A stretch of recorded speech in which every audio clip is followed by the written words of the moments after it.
Welcome to the deep dive. Let's jump right in. You know how we often picture creativity like it's this bolt of lightning, right? Yeah, this magical thing, No. maybe. Only for a few special people, the sort of lone geniuses. Exactly. Waiting for that big aha moment in some, isolated studio. It's a nice image, sure. But what if it's not quite like that? Hmm. What if creativity is less about magic and more uh, practical? Something you can actually learn and use day to day. You mean like a skill, not just for huge inventions, but for, say, improving how your team works or seeing an opportunity others miss? Precisely. And that's the core idea in the material you shared from the creative mindset. It argues creativity isn't just some vague aura. Okay. It's more a state of mind, seeing potential, yes, but also, crucially, a set of skills anyone can develop. Right. The book frames it almost like cooking.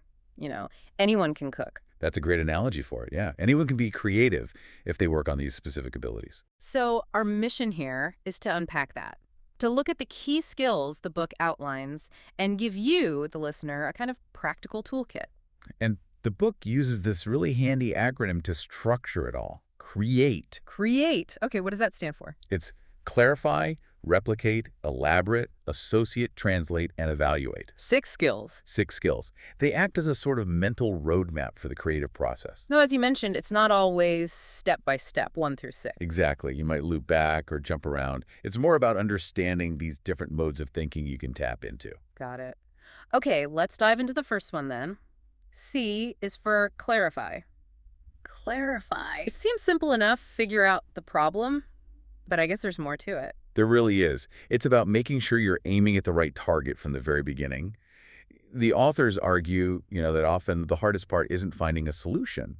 It's defining what actually needs the creative solution in the first place. You could waste a lot of energy solving the wrong thing. That makes sense. I remember reading in the material about that study, business leaders versus school superintendents. Oh, right. Yeah. Yeah, the business folks really stressed identifying the problem, getting the question right. While the superintendents were more focused on just solving whatever was put in front of them. Which really shows how vital that clarification step is. Yeah. Are you even working on the most important challenge? So it's about digging deeper than the surface issue. Definitely. Take Jim, the real estate agent in the book. The market was slow. He was trying the usual stuff. Okay. Wasn't working great. Okay. But then he noticed something a bit odd. Retirees were buying these small houses near the university. Student housing, basically. Yeah, typically. But instead of just ignoring it or pushing harder on his old tactics, he paused. He clarified what was really going on here. And he found an unmet need. Exactly.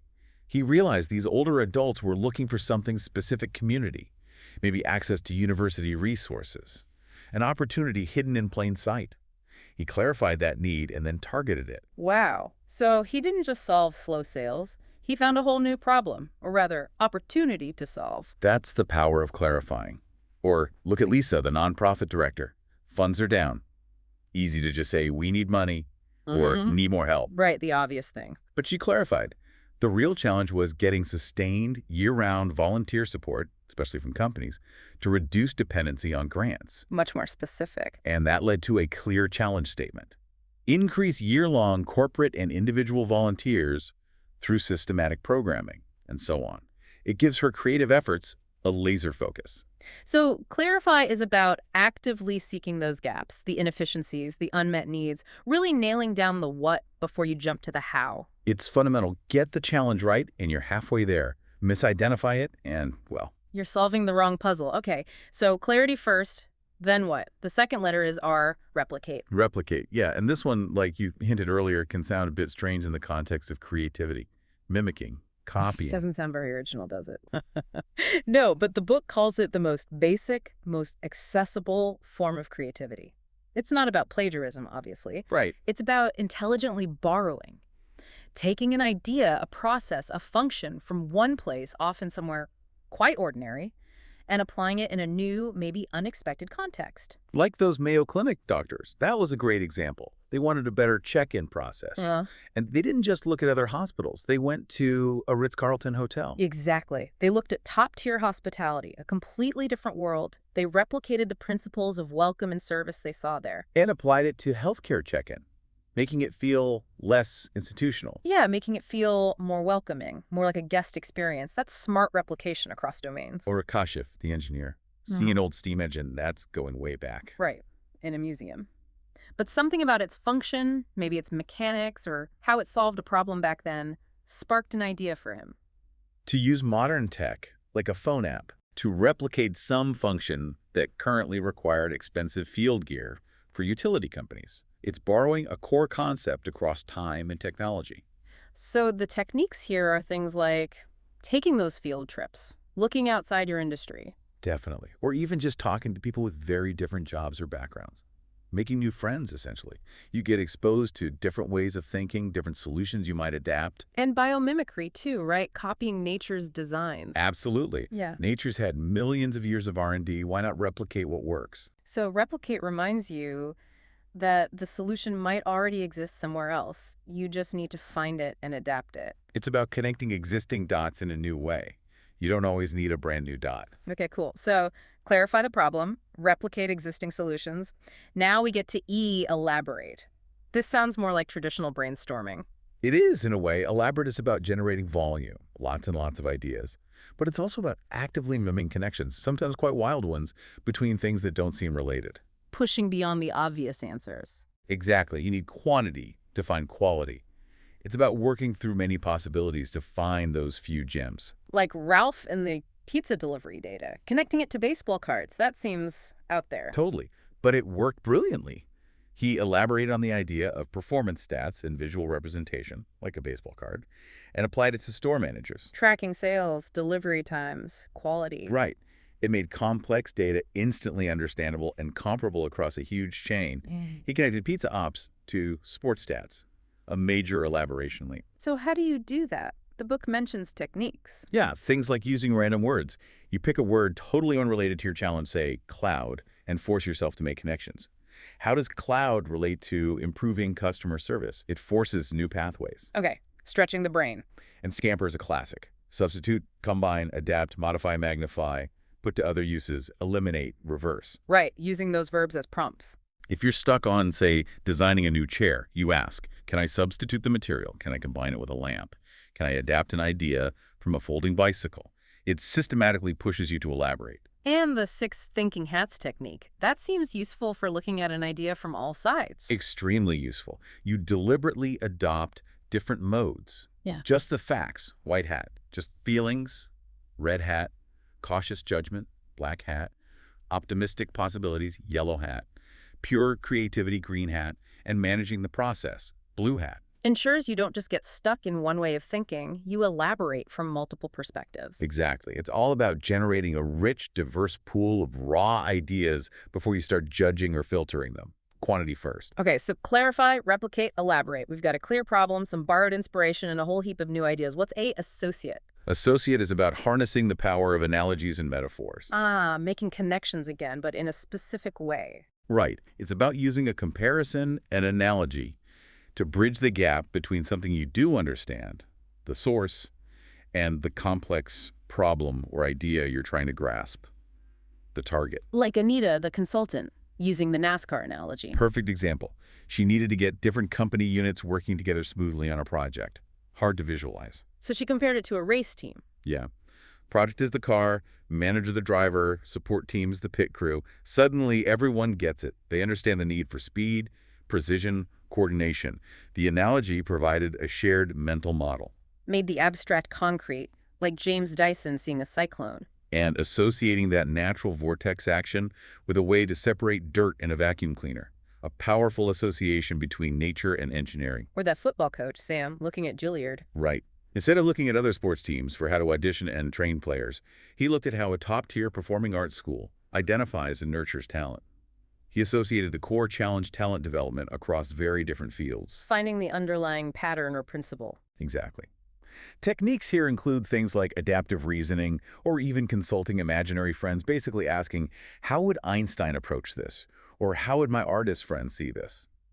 Tapping into different mental models. Synectics, too. Force-fitting metaphors. Yeah, sometimes deliberately mashing unrelated concepts together can spark unexpected insights through association. But the book adds a caution, right?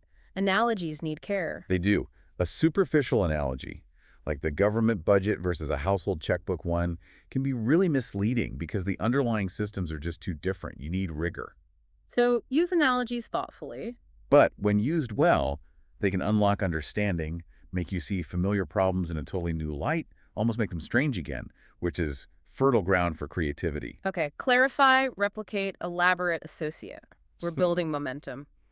Next is translate. What does that involve? Translate is about storytelling. It's about taking your ideas, your insights, your vision, and weaving them into a narrative. A story. Why is that a creative skill? Because how you frame your idea, the story you tell about it, fundamentally shapes how it's understood, perceived, and acted upon. It's not just wrapping paper. The story is part of the creation. Making sense of it for others, and maybe for yourself, too. Absolutely. Think about branding. Dos Equis beer? The material uses that example. The beer didn't change much. But the story did. The most interesting man in the world. Exactly. They translated the product into a narrative of adventure and intrigue. That story created massive value and changed how people experienced the brand. Story as transformation. Or that university dorm project. The idea was innovative living and learning. But what does that mean? Vague, right. The creative work involved translating that vision into concrete stories. How would a science student and an art student actually interact in this space? What collaborative projects might emerge? Telling those stories made the concept real. So techniques like storyboarding come in here? Yes, visually mapping out the narrative. Like for that kids' gym concept, mention separate storyboards for the parents' experience and the kids' experience, focusing on happy and healthy. It helps you translate the benefits into relatable scenes. And morphologies, breaking things down. Yeah, breaking a problem or concept into its core components or parameters, like for a new service, target audience, key features, delivery method, price point, and then mixing and matching options to generate different potential narratives or scenarios. Scenario, making two, like best case, worst case. Right. Translating potential futures into stories helps you prepare and strategize. How you tell the story shapes the idea's trajectory. It gives the idea energy and direction. Okay, last one. We've clarified, replicated, elaborated, associated, translated. Now evaluate. Evaluate. After all that expansive thinking, generating possibilities, telling stories, you have to choose. Time to narrow down. Focus. Exactly. You need to sift through everything you've created and decide which ideas are actually worth pursuing. And a key challenge here, the book notes, is overcoming the bias against ideas that feel too new or different. The it's never been done before pushback. Precisely. So you need solid criteria. The book suggests using both divergent criteria. Like, how unique is it? How imaginative? Right. And convergent criteria. Is it actually doable, viable? Will it have an impact? Is anyone actually interested? Is it urgent? You need both lenses. Think about that art museum wanting to give paintings Twitter voices. Creative, definitely unique. Scores high on divergent criteria. Probably. But maybe it fell down on convergent ones, Yeah. internal buy-in, feasibility, maybe actual impact wasn't clear. It faced resistance. Okay. Or Javier, the lawn care guy. He evaluated different neighborhoods. Not just on size, but on probability of success and potential impact. He found one area where bundling services, mowing, leaves, snow for the same houses was a high probability, high impact opportunity. That focus came from evaluation. Makes sense. And Amanda managing her life like a project, using that grid. Yeah, inspired by the GE workout matrix the book mentions. Plotting tasks, importance versus ease of doing. To find the big wins. Big wins, important, relatively easy. Small wins, less important, easy. Special cases, important, hard. And crucially, the time wasters. Not important, maybe easy, but distracting. Evaluation helps you prioritize limited resources. So that GE matrix, plotting effort versus payoff, is a key technique here. It's a very practical tool for visualizing where to focus your energy after brainstorming. Move from ideas to action. So evaluate is critical for turning creativity into tangible results. It connects the imaginative phase with the practical implementation phase. And like Jasmine's story in the book shows, moving through these create skills, maybe cycling back, is how you develop that overall creative muscle. Okay, so let's just quickly recap this journey. We went from clarifying the real challenge Getting the target right. to replicating smart ideas from elsewhere, Borrowing intelligently. then elaborating, generating tons of possibilities, Volume and connections. associating ideas through analogies, Building understanding. translating the vision into compelling stories, Giving it narrative power. and finally evaluating to pick the best path forward. Using clear criteria to focus. The big takeaway from the creative mindset, then, seems to be that creativity really isn't some kind of magic. Not at all. It's a mindset you can adopt and, importantly, a set of concrete skills you can actively learn and apply. The CREATE framework gives you, the listener, that roadmap. Tools you can use whether you're tackling huge challenges or just, trying to figure out a better morning routine. It breaks down being creative into manageable steps and ways of thinking. You've got the framework now, and hopefully a fresh look at your own ability to innovate. And there's one final thought from the source material that really sticks with me. It suggests that true creativity often sparks right at the edge of your comfort zone. Where things feel a bit unfamiliar. Exactly. By deliberately seeking out different perspectives, maybe embracing a little bit of that discomfort, you push past your usual boundaries. Yeah. And that's often where the new ideas are hiding. So a final thought for you to chew on. If stepping outside your comfort zone, even slightly, is a gateway to creativity, where could you intentionally do that this week? What boundary could you nudge? What different perspective could you seek out? Just to see what new connections or ideas might emerge.